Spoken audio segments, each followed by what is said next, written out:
Hello, and welcome to the 4th annual Love Thy Neighborhood Awards. I'm Brooke Martin. And I'm Phil Sanchez. Wish TV proud to help celebrate the incredible people undertaking incredible projects in our community. The Love Thy Neighborhood Awards, presented by LISC Indianapolis, highlight people, projects, initiatives, and organizations impacting neighborhoods around central Indiana. 12 finalists have been selected, 3 in each of 4 categories: livability, opportunity, vitality, and education.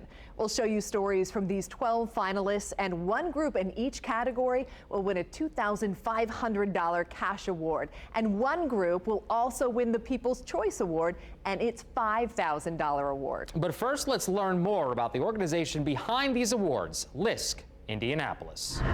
Thank you, Brooke and Phil. My name is Ted Grain, Executive Director of LISC Indianapolis. We are the local office of a national organization which helps resident-led, community-based development organizations transform distressed communities and neighborhoods into healthy ones. We work to restore housing, stimulate economic development, champion education, and create avenues out of poverty. Our efforts are based on the proven principle that sustainable revitalization works best when it is driven by the community residents and stakeholders, not imposed from the outside. We created the Love Thy Neighborhood Awards in 2017 to shine a light on the community development people, organizations, and projects that are on the ground making a difference in central Indiana neighborhoods. The ones who have made outstanding progress in revitalizing areas block by block, improving schools, creating jobs, building parks, and more. Although COVID-19 caused us to shift our plans from our traditional ceremony at the Indiana War Memorial, we are so excited to partner with Wish TV to bring the stories of these 12 amazing finalists to Central Indiana viewers and beyond. Thank you for joining us to celebrate the 2020 Love Thy Neighborhood Awards.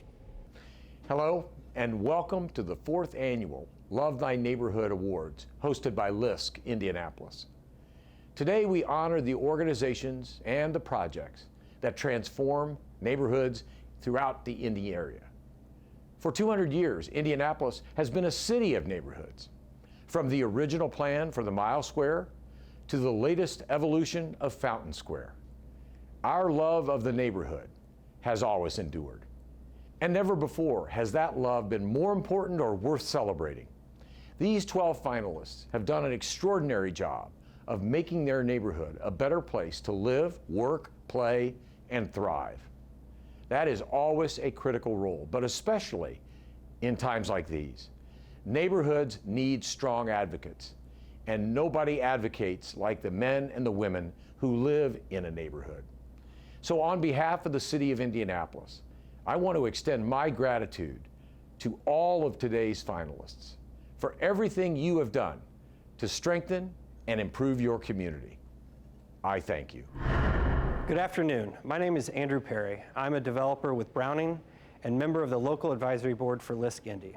For those of you who are not familiar with Browning, we are an Indianapolis-based development, construction, and property management firm with over 40 years of experience.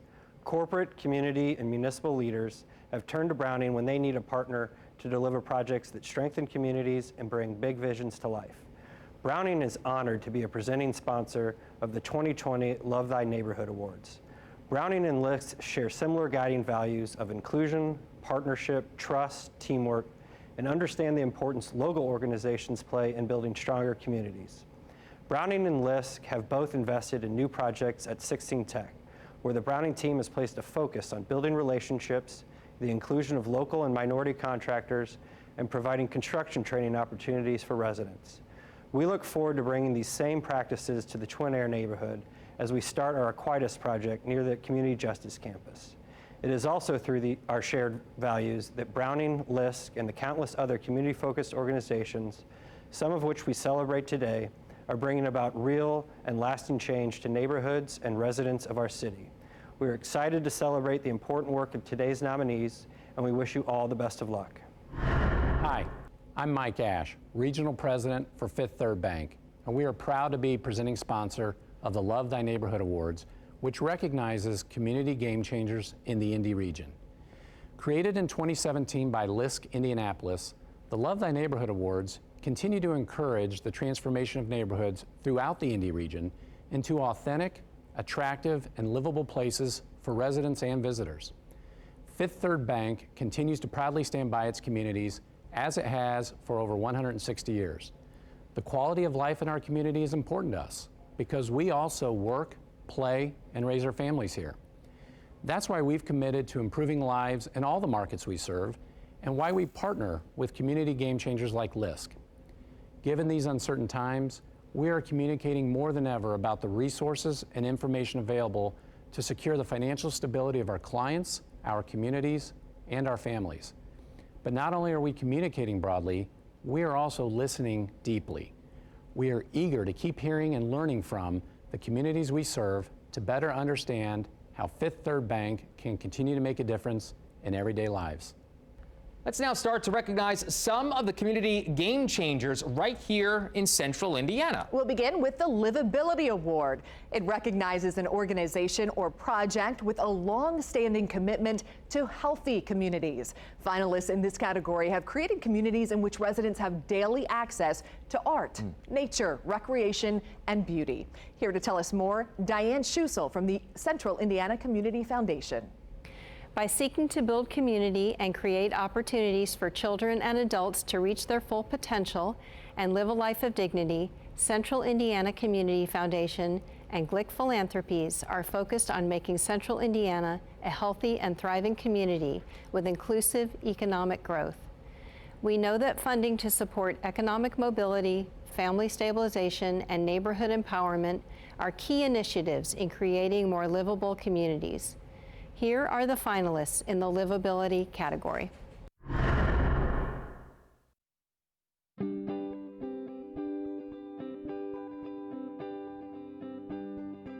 I remember growing up in the neighborhood where there was no grocery store. I had really no concept of what real food actually was and how important it was for your diet and your whole being of life. That's why I'm really passionate about this work. Growing Places Indy, we are a local nonprofit, and our mission is to cultivate wellness through urban agriculture. And we do that through food access. We do that through our urban farms, our training programs for future urban farmers, and our Indy Winters Farmers Market. We have over 75 local vendors. It's become a really vital part of the community here in the local food system as well as the local economy. As farmers, it can be kind of hard to make ends meet through the winter, and the winter market just gives us every week some place where we can come, stay in touch with our community, with our customers. Getting fresh local produce every weekend in the winter, like that's amazing. So having that resource, having that source of like relationship, like you come and you see your friends here, you see the vendors you know. People don't come to the farmers market and say, oh, I gotta run in and get my broccoli. They come because they have a corner for the children to play. They got little cartons for the little children to push. It's just an overall experience. It's become really a pillar of the community, and people really rely on it as a place for them to be able to shop locally and to meet the people who actually grow their food, because what's better than that is to actually meet the farmers. So it connects the rural community to the urban community, it connects farmers to consumers, and it really allows us to be able to incorporate more healthy foods into our diets. For us, like, we're really trying to eat healthy with kids in the house, and so we come here and get a lot of really naturally grown, high-quality products, and we try to work that into our cooking. So that's something we really benefit from. Well, livability is both, I think, what you need to live, so the necessities, and also the joys that you find in life. And Growing Places sort of marries those things together, I think, very well. We have the provision of fresh, affordable food, and then you also create this wonderful experience of understanding how food is grown and having the beautiful outdoors and the farm here in an urban community. The future of Growing Places looks like building the next generation of urban farmers. We want to be an incubator for small businesses, and we really want to be a place for the community to know that this is a place for them and that everyone deserves to have fresh local foods.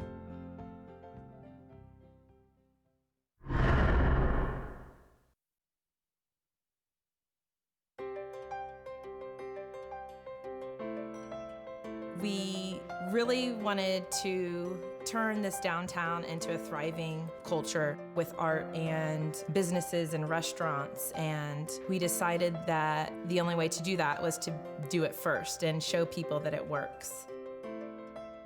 A Town Center is a community art center, gallery, and artist cooperative in downtown Anderson. Our mission is to breed a culture that inspires others to actively take part in the artistic part of their world.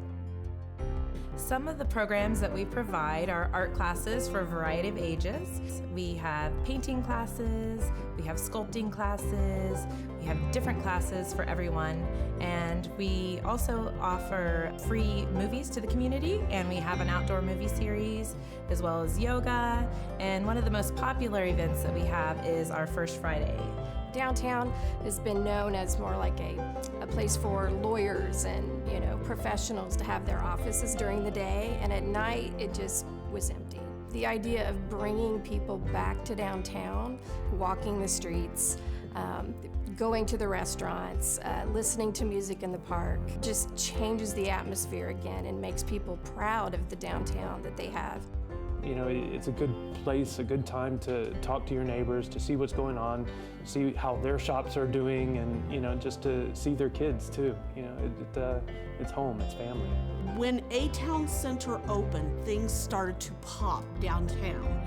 And now in the summertime, you can hardly find a place to park on First Friday. I mean, downtown has never been so alive. It's a great way just for everybody to come together and meet with other artists and just really capture that energy. And I think people see that and they begin to get past the past that we've had and see that there's opportunity for Anderson to change for the better. We want to keep continuing to do programming and encouraging artists and other people in the community to kind of grow and to invest because they see that it's possible. And we just had a dream and we kind of just did it, jumped in and made it happen.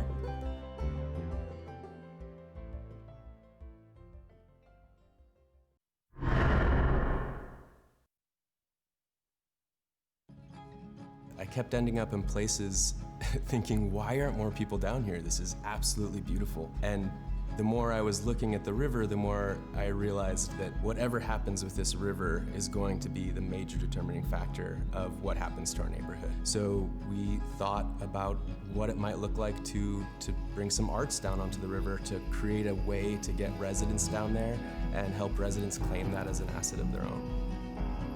So at Rising Tide, we like to say it's mobile, non-invasive arts programming along the White River. And so that gives us a lot of freedom to let it evolve. And then also sort of neighborhood initiatives to get residents of the Near West to the river. We set up either the floating stage or the all-terrain stage usually the same day. It's usually a 24-hour install. We get ready for the performance, we do the performance, and then we break it down that night. We premiered a spliced together theater piece of folk stories in 3 different languages. The musicians, which was me and my team, we performed original improvisations as well as pre-composed music, and we also had dancers there. You're used to going to the theater and seeing concert dance, so to take that outside of the normal space into nature and just really using that as inspiration was, for us, just something new and exciting. It's creating a whole kind of branding campaign that helps people to reimagine how they can use the waterway and make it benefit their community in ways that they hadn't even thought of before. It's put together so closely with the community's need and desire to reconnect with the White River in a safe way, a safe and family-friendly way, that it has so much potential. We can expand the trails, we can clear new spaces of invasive species with volunteer groups through the Rural White River Committee. And then with those new spaces, we can continue to offer exciting, innovative, new performance experiences for artists. The residents of the Near West can say, hey, come check out these amazing resources and these cool shows that we have. Come celebrate with us, come enjoy nature with us, walk these trails with us. but it is ours. It's our culture, it's our history, it's our asset. And the winner in the livability category is Indy Convergence for a rising tide. Congratulations, Indy Convergence, on transforming the shores of the White River into a pop-up theater and arts district, one that will create long-term economic benefits for Near West residents. Coming up, we reveal the winner in the opportunity category, bringing businesses and jobs to neighborhoods.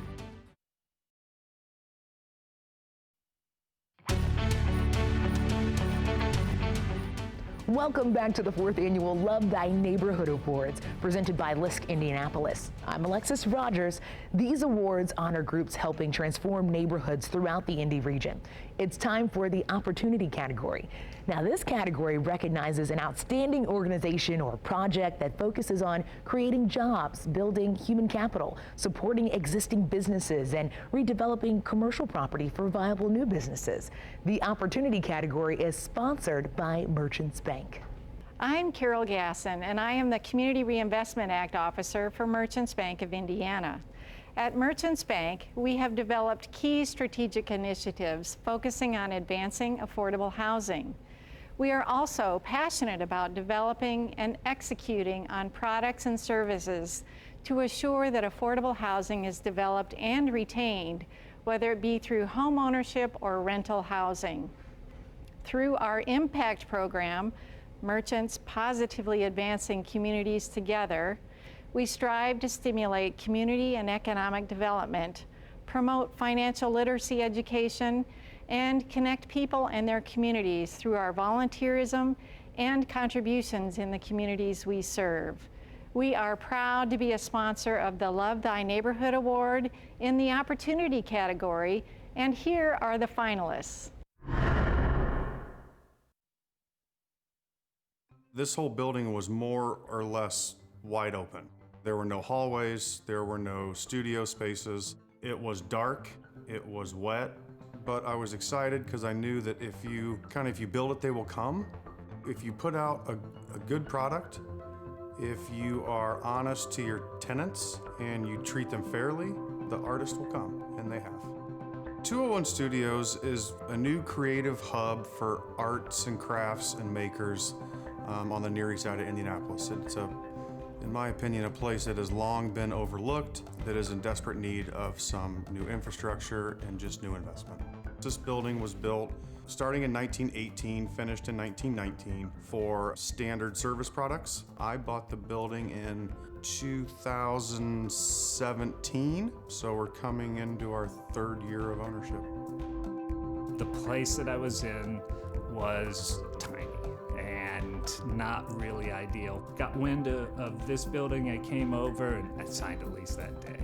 It's really helped me organize. I've expanded space, I have better workshop space, it's clean. And so it's changed everything about the business from making it easy to do business. I think I've been able to even just apply for more things because I have the space and the confidence to do more exciting, bigger projects. The facilities here are awesome. So big overhead doors, parking lots, space to expand when you need to. That has been a huge help. So this facility, especially with all the improvements, has really given me a chance to get the blockades out of the way and just do what work I need to do. This building is full of some very interesting people and minds, and everyone brings something to the table. If I run into an issue where, how do I do this? There's a resource that I can go to down the hall. I needed frames for a show, and so we kind of traded work for work, which has been awesome to have that right here. I don't have to seek it out as much. It was really exciting to start with a vision and watch it evolve and grow and change over time. If it continues to go the way that we're going, we'll expand over to the warehouse, subdivide and build walls, and start carving out more and more artist studios. If you can get a group of like-minded investors and entrepreneurs that want to adaptively reuse those buildings, it's a win-win for not only the entrepreneur, but for the neighborhood, the community, and the arts environment.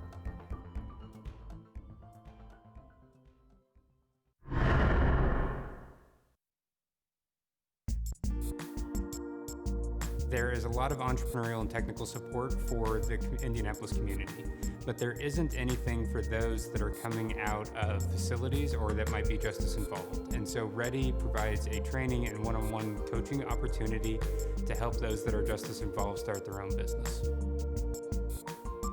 Within the program, the project I worked on was Kite. Kite is a mobile application where justice-affected families can easily and affordably connect with their loved one who's incarcerated. We wanted to find a way to make it easier and more affordable for family members to maintain open lines of communication and particularly be able to receive pictures.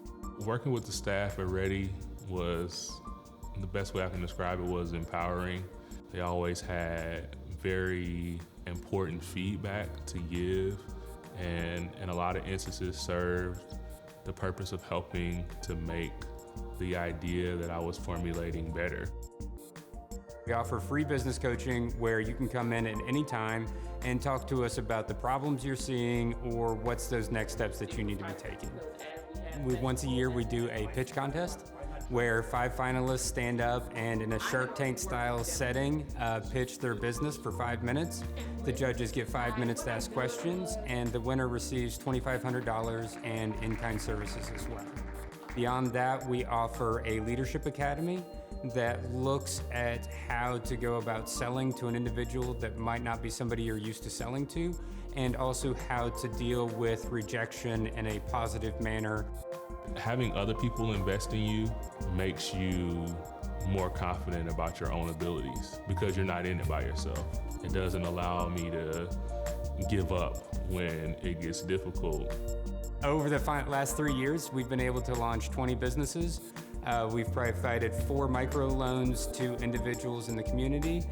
We work with our community centers to provide individual development accounts, which are match savings accounts. So we're able to see businesses launch and grow and receive financing within the communities that we work. Giving people the opportunity to reinvent themselves is important, and supporting it is important. And that's why organizations like Ready are important, because they're doing that.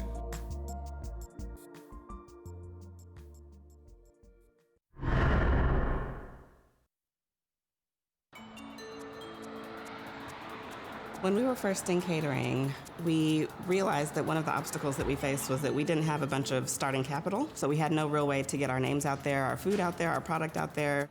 And there was one evening that we were visiting with a friend of ours, Chef Oya Woodruff of Chef Oya's The Trap.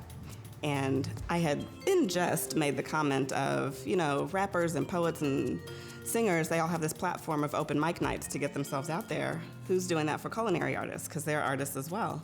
And I said, oh, we should start that event, and we'll call it Open Bite Night instead of Open Mic Night. And ha ha ha. And Chef Oya was like, that's a great idea, put it on the calendar, I'll be your first vendor.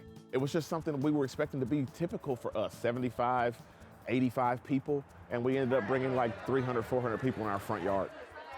For people in marginalized communities that try to begin culinary businesses, really don't have the access to resources, funds, or even access to clientele. And so what Open Bite Night does is really give us a stage to present our work. It's the most 5-star food festival combined with a family reunion, combined with a high school reunion. It's just this ball of energy nestled in this oasis of beautiful neighborhood people. It gave me an avenue of different people outside of my family and close friends being able to try my products, and gave me a sense of confidence that what I'm doing, along with feeling right, is right for my community. And we end up making connections that we didn't know that we were going to make that day. And we end up talking to people, and sometimes it may be something as little as, I needed to see your face, I needed to know you were okay. And sometimes it may be as grand as, now we have this plan to start a business together.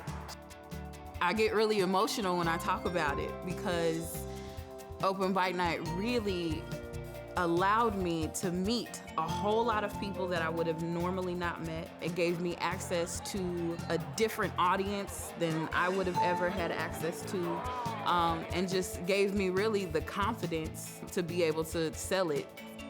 to take care of myself and my family. I'm pleased to announce the winner in the opportunity category is Grow Inc. for Open Bite Night. They will receive a $2,500 grant from LISC Indianapolis. Congratulations to them and all of the awesome opportunity finalists. Coming up next, we reveal the winners in the Vitality and Education categories, celebrating the groups helping transform Indiana neighborhoods.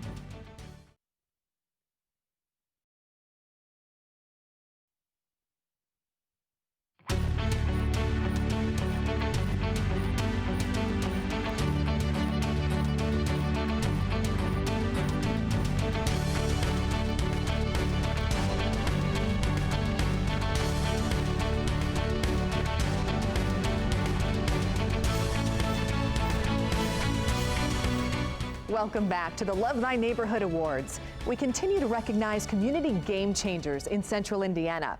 It's time for the Vitality category. This category recognizes an organization or project that has helped to retain and attract residents to underpopulated communities. Work that leads to enhanced density and prosperity of these communities and the city.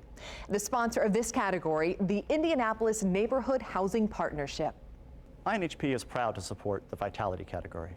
It represents the energy, spirit, and most importantly, prosperity of neighborhoods.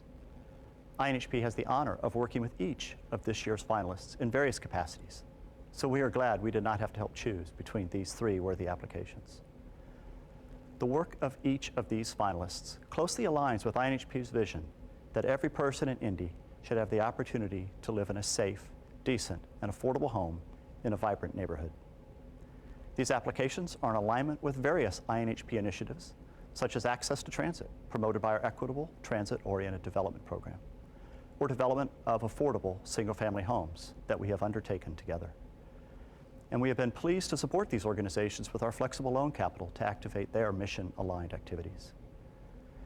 These finalists reflect INHP's focus on data-driven, neighborhood-centric planning, execution of complex transactions, and unending drive for innovation. Here are the finalists for the Vitality category.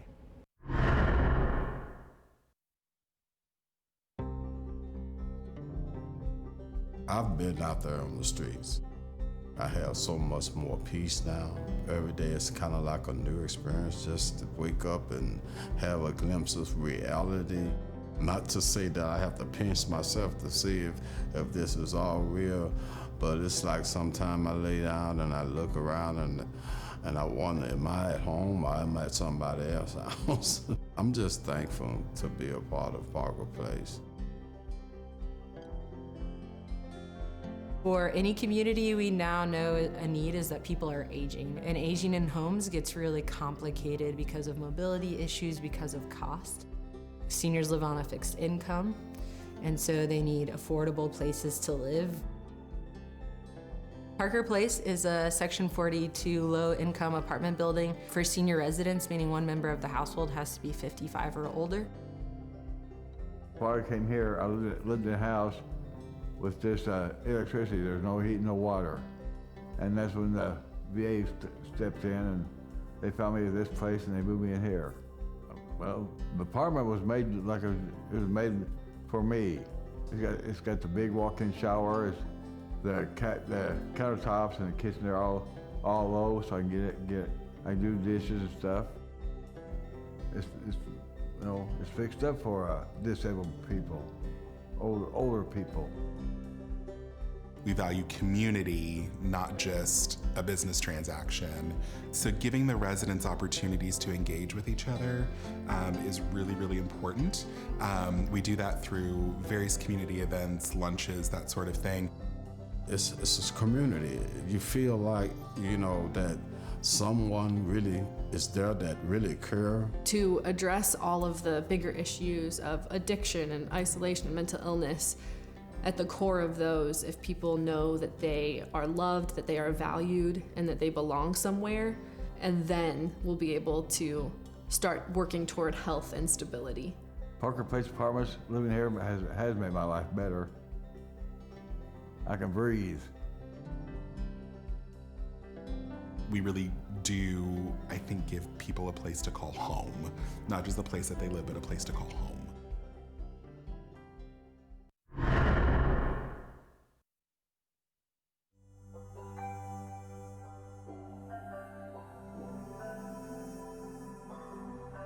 We moved down here in 2015. A lot of these houses, about half of the houses on this block, they were empty, vacant houses, boarded up houses. So we knew from our previous experience in Fountain Square that when artists and others come in and do development work, then that might change the affordability of the housing nearby. When you think about working poor people, low-income people, artists fit into that category. They have jobs, they have to piece together a living, but they're really not in a position, and a lot of times, to go buy a home. We wanted to make sure that other artists were able to afford to live, continue to live in the neighborhoods. The artists would be able to co-own these homes with us, that they would be affordable for infinity, and that they would use their practice, sharing that with the public and using that to build community. Fortunately, a program like this came along where we were able to put our talents to use directly in our community in a way that also benefited our family by making it so that we were able to get into a space that fit us and that was good for us. And this has so far been both of those things. Both of us are artists. I am a dancer and jewelry designer. My husband is a vocalist and an actor and a writer.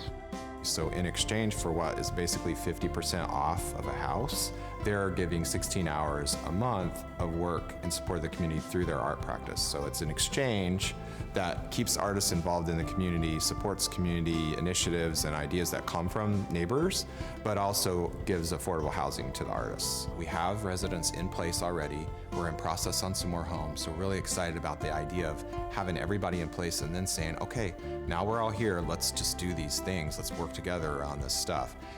Community is where we find our inspiration.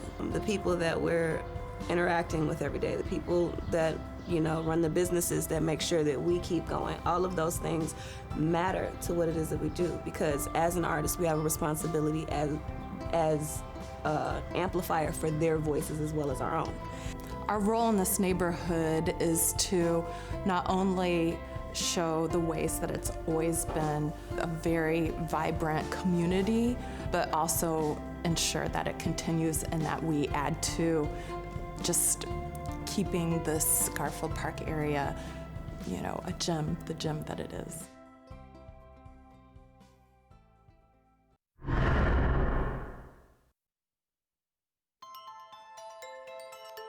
The Near East Side is probably one of the only areas where you'll see so much diversity and just really kind of overall loving who they are and where they live.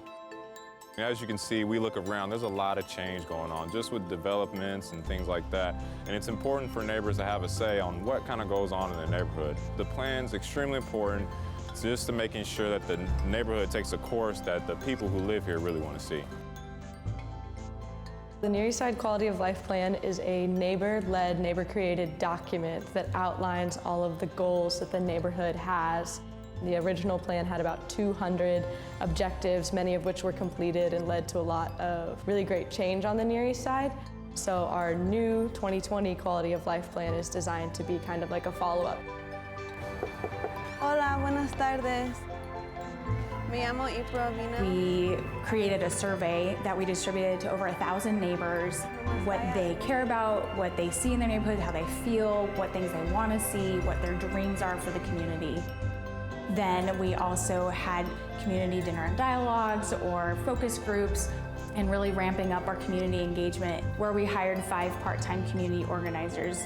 And those community organizers were really targeted at reaching communities who have historically been marginalized or underappreciated in the planning process. Canvassing basically involves going door to door, talking to our neighbors and asking them questions that regard the Quality of Life Plan. We would invite our neighbors to different areas. They would come sit down with us and have conversations about equity, about being an equitable neighborhood, about food sources, green spaces, things like that. What are our concerns? What are our priorities? What do we feel like we're doing really well? What are areas that we feel like we need to grow in? And coming together through a collaborative process to kind of get that down, to agree on that, and to move forward. This plan is certified by the city, so when they come in, they have to look at the quality of life plan and see what neighbors want. So it's a really powerful advocacy tool for us as neighbors. It's so diverse that if we bring everybody's ideas together, the neighborhood would be amazing.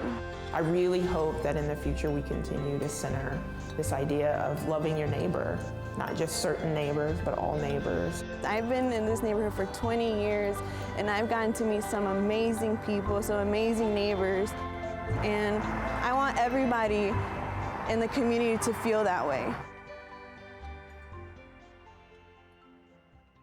And the winner in the Vitality category with a $2,500 grant is Parker Place Senior Apartments. This project brings state-of-the-art facilities to the Near East Side's most vulnerable senior populations.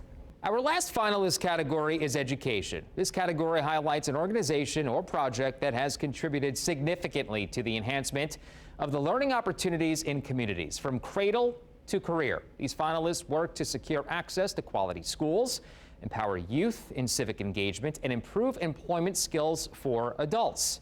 Here are the finalists in the education category.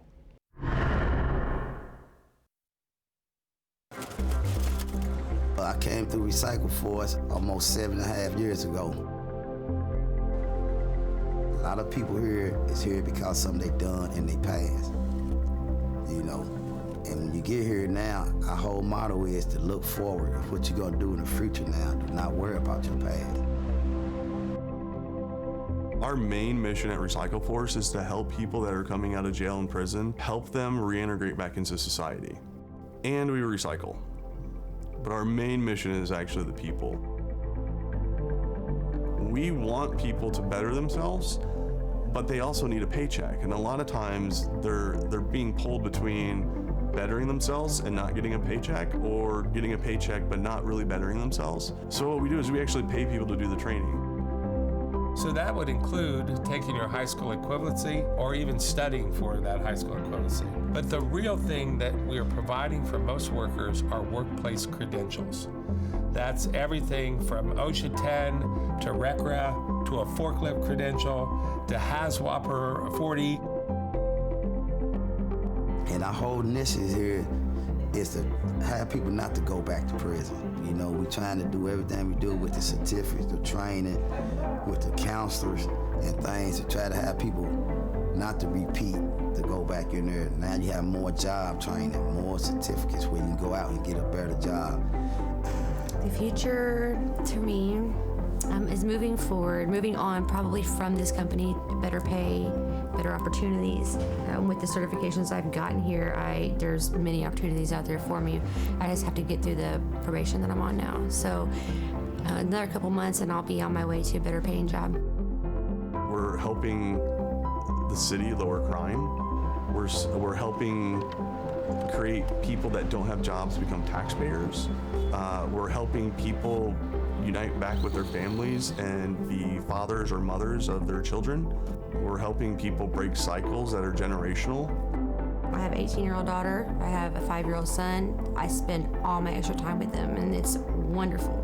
This place has helped me learn how to focus. This place has helped me learn how to maintain an adult life, responsibilities.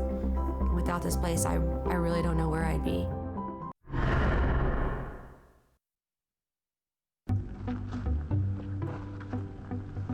Before I went to climate camp, I really didn't know that much about the climate crisis. All I really knew was that the Earth was getting hotter, and that was a big problem. But as I went to climate camp, I learned about the politics of the climate crisis and how we could use our voices to make change. Earth Charter Indiana is a nearly 20-year-old statewide nonprofit, and we're committed to creating intergenerational climate action. And how we do that is empowering young people at the intersection of climate science and civics to convince adults and adult leaders to do the right thing and focus on climate solutions. I have a deeper understanding, and I feel like I am now attached to helping this. I'm involved with the Green Team, which is basically something we do around our community and our school. We go around and pick up the recycling, and I'm a part of Climate Camp. My favorite part about Climate Camp is that it's a fun way to get people involved in the climate crisis. And I get to interact with other young people and people that are very passionate about this subject. My favorite part about the work that I'm doing is that I can be involved in real change through policies. To pass the climate recovery resolution, youth leaders met with officials to come up with a plan that we could present to the City County Council that would be hopefully accepted by the majority. And it turned out that it was, and it was passed in 2017. I feel like being in the State House and interacting with the state officials made me feel a bit more powerful with my voice, and that my voice matters. All the programs that we do, we believe should be throughout the state of Indiana. And then other states can take some of these programs and adopt them and replicate them in their own state. When young people are speaking about the climate crisis, I found that they can do so with hopefulness and joy, and it transcends the arguments that we've been having about this for a couple of decades. I feel like this is my calling because it's a purpose that I'm passionate about, and I can make a difference and essentially save the planet with the help of my fellow youth leaders.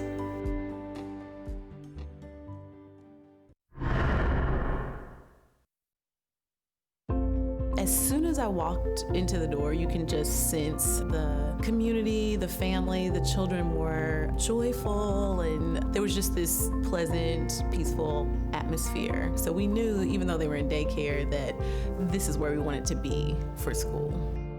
The Oaks started in 1998 with 53 children, and now we are welcoming 940 children each morning to 3 campuses. It's an independent pre-kindergarten through 8th grade school based here in Indianapolis. It's a Christ-centered classical school that serves a diverse population of students and families.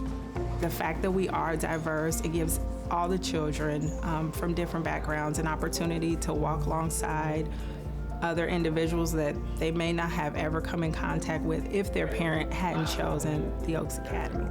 We think about education occurring primarily in the context of relationships, that children should come here and parents should enroll their children confident that they will be known and loved. We have small class sizes. In our lower levels, there's 2 teachers, so that even makes our teacher-student ratio even less, which means that we're more hands-on. We have an extraordinary faculty here. And not only an extraordinary faculty, but a faculty that comes and stays. A faculty that sees this as a calling in their lives. When kids are presented with deep ideas and real beauty, they really rise to the occasion. So our kiddos just love to be students. And when you're around other kids who love to be students, it makes learning cool. It is such an experience. It's a beautiful experience. Faculty and families have real relationships, and it's super authentic. The school is very intentionally placed in the middle of Indianapolis and has grown so much. I think people continue to come because we're vested in the community. You leave with knowing that you've made a difference. It has been a central part of making Indianapolis home for our family. The greater measure of success is a changed life, and so that happens here every day. There's 940 success stories here today. I think that's the Oaks Academy. And the $2,500 grant for education goes to Recycle Force. Recycle Force is committed to reducing crime through employment and job training while improving the environment through electronics recycling. Up next, how you can help pick the People's Choice Award in the Love Thy Neighborhoods, including the $5,000 prize.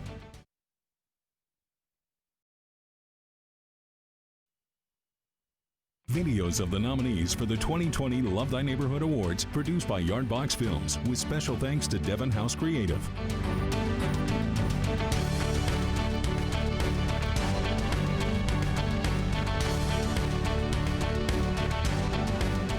Welcome back to the 4th annual Love Thy Neighborhood Awards. So far, we've recognized 4 deserving organizations with a top award and $2,500. It's time now for our last award, the People's Choice Award, sponsored this year by PNC Bank.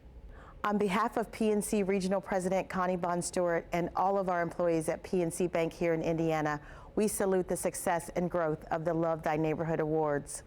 PNC is excited to be the People's Choice Award sponsor since the inception of these awards in 2017. We'd like to send our sincere congratulations to LISC Executive Director Ted Grain and staff for pivoting in classic LISC style to create a dynamic virtual event that shines a deserving spotlight on community groups, organizations, and leaders who are not only inspiring, but are making a difference in our neighborhoods. At PNC, our aim is to contribute to the health of our community by acting as an integral community partner, especially to an organization like LISC. When our communities thrive, we all prosper. By now, you've seen all 12 stories from our finalists. It's now up to you to vote for your favorite.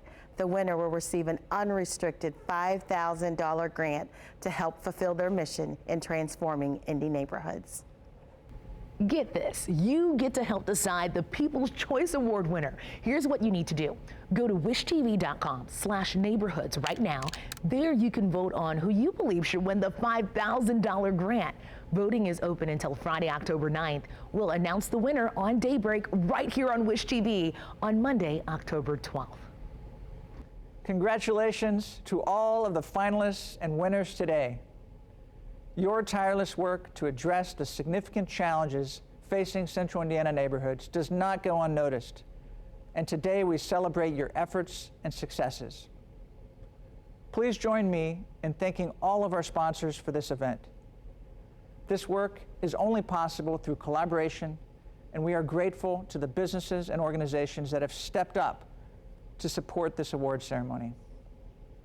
We received more than 60 applications, and the selection committee had a very difficult time selecting the 12 finalists to be featured today.